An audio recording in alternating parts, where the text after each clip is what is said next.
What's up, Bucketheads? This is Joe with at CBB DFS, entering a new medium here in the YouTube space. Not too shabby. Now you can see our beautiful faces and our beautiful swag. We got some lids, new CBB DFS caps. We got a bunch of them. We're still discussing what to do with them.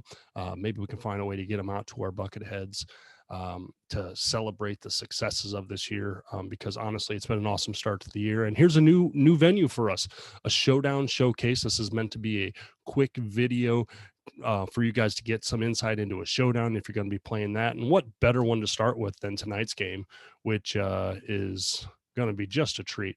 It's the last game in the last game in the Jimmy V Classic. It's Baylor. It's Illinois. It's number 2 versus number 5. There is a nice showdown slate available to us. So I'm going to take this time to run through a couple of slides, talk about some key points in the game, maybe some thoughts on building out a lineup, and then I'm going to share it with you guys. Okay. First of all, Vegas has the line right now at Baylor -5. I don't have a feel on this game to bet that line, but Illinois has been playing pretty well, but still, I'm staying away. The over-under is sitting at 144.5, which is really a good number. If you want to build out a DFS lineup, you look for good point totals, and anything over 140 is playable. 145 is pretty good, and then when you get higher than that, you're like, load me up. So I'll take the 144.5. I think there's going to be some nice plays on this slate. Price management really is going to be the key here. Let's first look at Illinois, some bullets that we have written down. Now, note, I'm Joe. James is the Illinois fan on the group. He wrote up the story for our main slate. The content is excellent, but the content is related to the main state. So I have gleaned some information from his article at www.cbb-dfs.com. It's an excellent piece, but James has us all prepared, and he loves Io. And why can't you? Illinois has been great, and he's been great. The preseason All-Americans just dominating the ball for this team. And honestly, he's the price king on both slates, the main slate and the showdown slate. So if you want to get Io in your lineup, be prepared to sacrifice elsewhere, especially on this showdown. On the flip side of that, with Illinois, could this be the game that Kofi Coburn is featured? Baylor had a big last year. Freddie Gillespie, who was instrumental down low in that team's success, he's gone. So now we don't really have a true identity down low, and this could be a place where Kofi Coburn could shine. Something I'm looking forward to in this one. And then finally, there's value in the Illinois other players as well. I think Trent Frazier could have a nice game, and I think Dermont Williams could have a nice game as well. I'm a big fan of Adam Ace Wolf Miller, who's not on here. He's a little more expensive, but these are people who can all make an impact. On the Baylor side of things, Jared Butler is their go-to guy.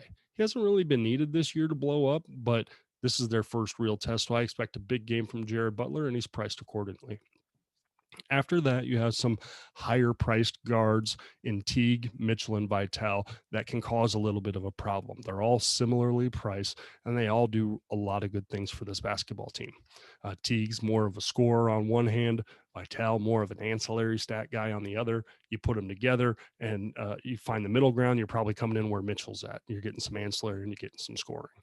They're all similarly priced, so it's hard to get multiple ones in your lineup. You're playing a little roulette trying to figure out which ones you like. With that being said, if you're getting in multiple guys, the question is, where do you find the money? Bird, our third team member, he writes up our Big 12. I asked him about this game, and he says he really likes Flagler at 4,800. This is a guy who's had 20 DK in 2 straight. He shot 7 threes a game so far. I think it's someone who might be a good value saver tonight. Then, as mentioned, who's going to stop Kofi?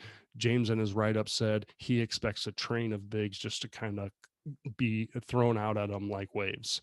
So we'll see what happens out of the paint for Baylor tonight. I'm not ready to go there or proclaim any type of value with one of them, but we'll talk about it a little bit more when we get to Baylor specifics. All right, let's flip over to the starting lineups. Lately, Illinois has run Miller, Frazier, Io, Williams, and Coburn out as their starting 5. Your rotation guys of Curbelo, Grandison, and Belishvili, those are the guys who get around 10 to 20 minutes a game, can have an impact if something goes weird or someone goes down. So keep an eye on those, but I wouldn't invest too heavily in those spots. Mitchell, Butler, Teague, Vitale, and Thamba are the expected starters for Baylor. We talked about the 4 guards. I do think Vitale has that forward eligibility, which is nice. But Mitchell, Butler, Teague, Vitale, and Thamba have been your starters for Baylor. And then you got Jonathan. I'm not going to attempt his last name. And Mayer, who's a big 3, who will probably help down low as much as possible, that are rotation guys for Baylor. We talked a little bit about Flagler, and Cryer's still kind of hit and miss right now. Now, let's look at Illinois more specifically. Io, that 47.75 points per game is not a misprint. He's been that good and carrying a 38% usage. He's handing out 7 assists. He's pulling down almost 8 rebounds, as well as scoring 26. These aren't flukes. I don't expect him to go out and get 50 tonight, but you can see his price at 17-1. If he's going to be your captain, that's eating up, 34% of your payroll right there. So taper your expectations. I don't know if you can fade Io altogether in case he does do this again, but he's going to cost you 11-4 if he's not in that captain spot. So you got to be ready to sacrifice and have alternate plays. I do like Kofi Coburn a lot. He's had a double-double in every game so far this year, and he would make an interesting captain. Still on the expensive side, but Coburn's someone I think has to be in all lineups, period. Adam Miller, Ace Wolf. He has one of the best nicknames in all of college basketball. He can really shoot it. Last game was a little down, but he's a sneaky captain play too, but a good-looking player right there. He was a high school teammate of Io, so there's automatically some built-in a connection there, a built-in chemistry, which is nice. DeMonte Williams, we talked about him. He's a do-everything guy, a stat stuffer. Those are good guys to have in these tournaments because, they pick up a couple steals, rebounds, assists, and blocks here and there. They're going to fill up the stat sheet, which is going to make you very happy. And at 5,600, you're going to need guys like that in your lineup today. Trent Frazier, we talked about in the beginning, he's a shooter, and a couple times a year, he's going to hit 5-6 threes in a game. Now, I don't know if this is going to be that game, but if you're a GPP gambling type, that's the kind of guy that I'm targeting because I'm going to play boom or bust. These things, if everyone builds the same lineup, there's a lot of shares and showdowns. The uniqueness doesn't come around too often. I think Trent Frazier will be lowly owned and has that upside to do some real damage. Georgi Belishvili, we talked about a little bit. Man, he was awesome as a freshman. Hasn't really adapted to the stretch 4 role. He was better when he was sitting in that 5 spot with his back to the basket. I want him to figure out this role and shoot some 3 balls and really become relevant for this Illinois team again. But I can't play him at 3,400. If the price fits, he's going to get 18 minutes or so, and he's talented enough, and he has some tape that shows he can do it at this level. Let's flip over to Baylor. Jared Butler, like we said, is their lead dog. You can see him at 36.5 fantasy points per game. 18.5 of that is scoring, but he's going to rebound, he's going to assist, he's going to steal. He's their best player and priced accordingly. Vitale, Teague, and Mitchell are the next 3 on your list. As you can see, 6'8", 7'2", and 8,000. I think all 3 of these guys are intriguing captain options, but you really need to hit. And I think at their price point, you can get 2 or 3 into your lineup. But again, who are you leaving out? We talked about Vitale. This is a tremendous, tenacious player who you can see his 8.5 rebounds per game, his 3 assists per game. Not a big time scorer, but he's an effort guy who's going to be everywhere. I like that on my teams. Bird pointed out quickly that Maceo Teague, he's their scorer. He's the guy who's going to get up the second most amount of shots. And he's kind of right now chipping in 6.5 rebounds. So 18 points a game, 6.5 boards. That's nothing to slouch at. And then Davion Mitchell, what stands out to me is the 6.5 assists per game. Again, James did a great job writing all these guys up. I think there's value in all those, but picking the right combination is going to be the key.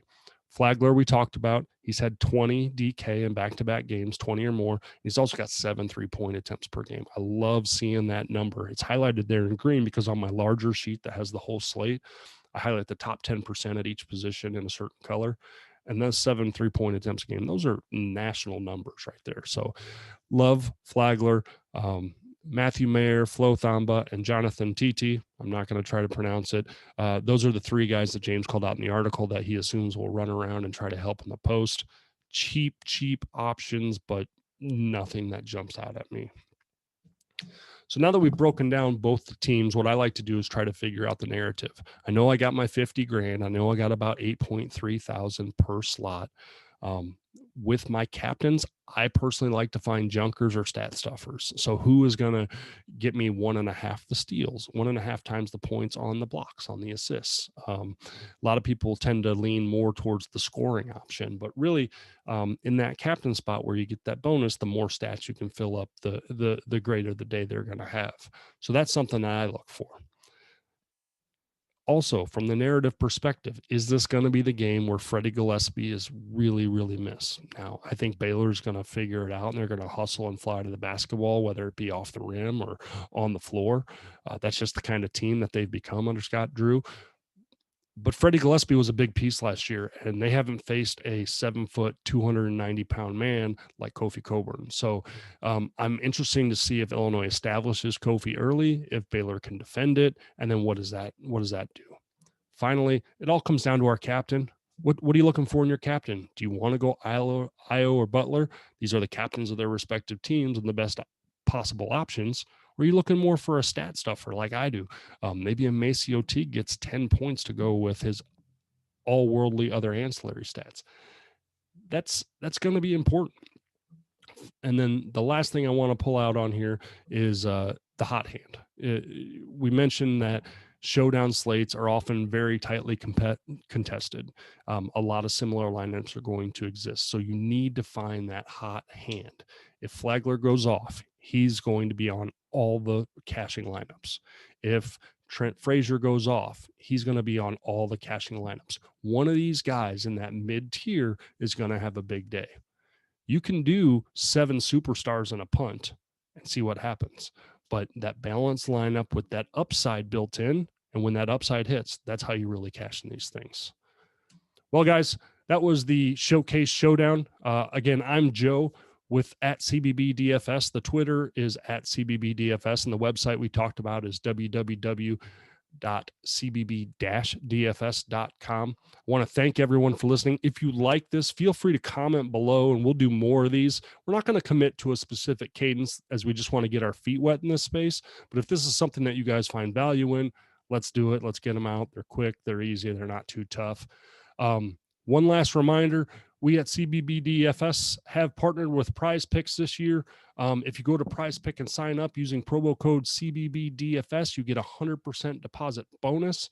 It's a fun little game where you're not playing against a field of other competitive, you're playing against their line. If they have Io DeSomu is going to score 33.1 fantasy points tonight, you say over or under. You can pick from 2 to 5 players, do a flex wager or a full wager. It's a lot of fun. It's an easy way to entertain yourself and put some more stake into the games that you're already watching. So if you go to Prize Picks, use promo code CBBDFS. I want to thank everyone again. Thanks for listening, and we'll figure it out from here. All right now.